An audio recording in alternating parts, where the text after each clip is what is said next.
This is what was heard from within the Darkush hospital for at least 40 minutes around midday on Friday. Not knowing what was going on, surgeons had to close up patients they were working on, and members of the media and other staff around had to sit low on the floor and under beds until things calmed down. After the team was evacuated to a nearby building, they were debriefed also by the leader of the Darkush Military Council. Anaesthetist Dr. Ahmed Al-Gubashi acted as translator. Yes. What he thinks happened is that one of the unit leaders was kidnapped by some outlaws, and so they managed to capture him back. So people were excited, and this was started as a celebration. So as people were celebrating outside, some of them wanted to come with the injured inside the hospital. So the hospital guards tried to prevent them from coming with guns. So that's when the friction started to happen and things got a little bit out of hand. So it was not one unit fighting another unit. That's not what happened.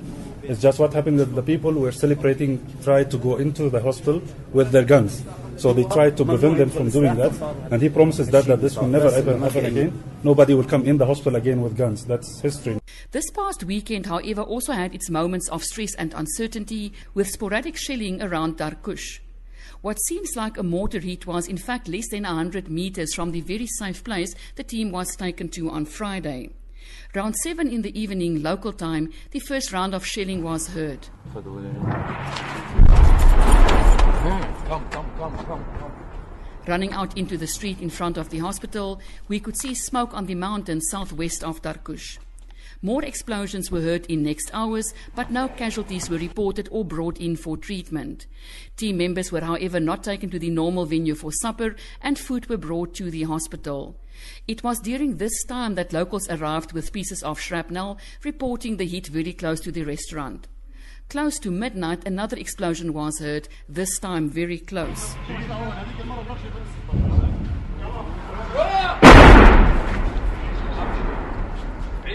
Crowding together in front of our residence, one of the locals, obviously used to this type of incident, had this words of consolation to colleague Futa Krieger. As we can say, it's a gift from the God that those two mountains has a very angled 90 degree, as we can see the mountain here.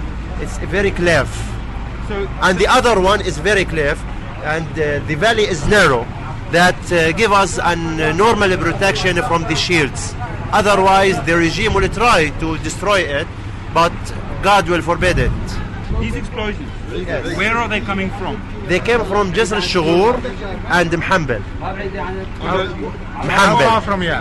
Jisr al-Shughur about 32 kilometers from here, and Mhambel about 45 kilometers in the east side.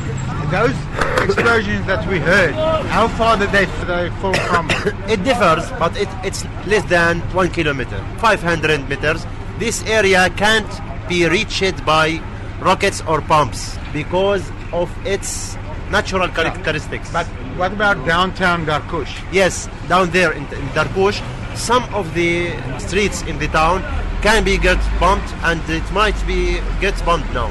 Like Friday, the team was yesterday back in full force in the hospital and on a field trip to a clinic in a neighboring town.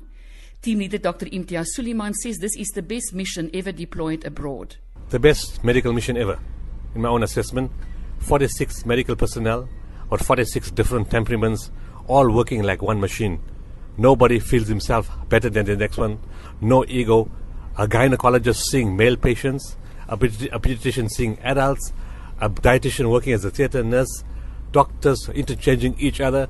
Nobody feels ashamed to be a porter, to carry a bag, to lift up a patient. Nobody feels, no matter, I've got a very highly skilled team, to the point that Dr. Ahmed Gandour, the head of the hospital, said, pre-war and during the war, he has worked with surgeons from all over the world, and he said, I've never seen such skilled surgeons in my life. And that's another thing. It's the first time ever that we've brought a dental team on the mission. This is our first dental team in 21 years of Gift of the Givers. And they seem to be the most busiest from all the teams. They have queues of patients waiting, and I think having two ladies, women as doctors, young girls at that, it has made the children less fearful. They're very excited. They don't mind getting into the dental chair, being on the bed, having extractions and fillings. They're not crying because they just seem to feel more at ease with lady doctors. The amount of patients that have come to the hospital seeking help, the sad part is there's huge desperation here. The even sadder part is, had I brought 4 teams the size of the 46 personnel I brought, it won't be enough. And the reality is we are not going to reach everybody.